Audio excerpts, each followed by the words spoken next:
బంగ్లాదేశ్లో హిందువులపై దాడులు, అక్రమ అరెస్టులను యావత్ సమాజం ఖండించాలని హిందూ జాగృతి సమితి ప్రతినిధి రమణమూర్తి అన్నారు. బంగ్లాదేశ్ సంఘటనలకు వ్యతిరేకంగా నగరంలో వివిధ హిందూ సంఘాల ఆధ్వర్యంలో భారీ ప్రదర్శన చేపట్టారు. తొలుత పాత బస్టాండ్ కూడల వద్దనున్న అంబేద్కర్ విగ్రహానికి పుష్పాంజలి ఘటించారు. ఆపై అగ్నిమాపక కూడల వద్దకు చేరుకుని మానవహారం ఏర్పాటు చేశారు. అనంతరం కలెక్టరేట్లో డిఆర్ఓకి వినతి పత్రాన్ని ఇచ్చారు. ఈ సందర్భంగా రమణమూర్తి మాట్లాడుతూ బంగ్లాదేశ్ ప్రభుత్వం అక్రమంగా అరెస్ట్ చేసిన ఇస్కాన్ స్వామి చిన్మయ్ కృష్ణదాస్ను తక్షణం విడుదల చేయాలని డిమాండ్ చేశారు. అందరికీ నమస్కారం.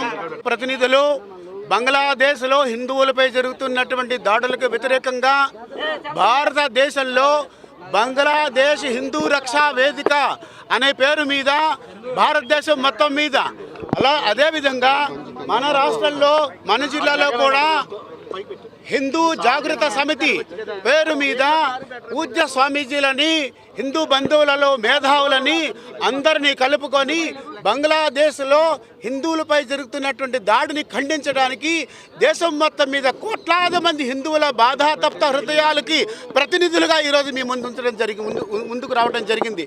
కారణం గమనించండి, గ్రీకు నాగరికత, బాబిలోను నాగరికత, ఈజిప్ట్ నాగరికత, అదేవిధంగా హరప్ప, మొహంజదారో నాగరికతలు మత దురహంకారుల యొక్క దుశ్చర్యలకి మాయమైపోయినాయి. దేశం మొత్తం మీద, ప్రపంచం మొత్తం మీద హిందూ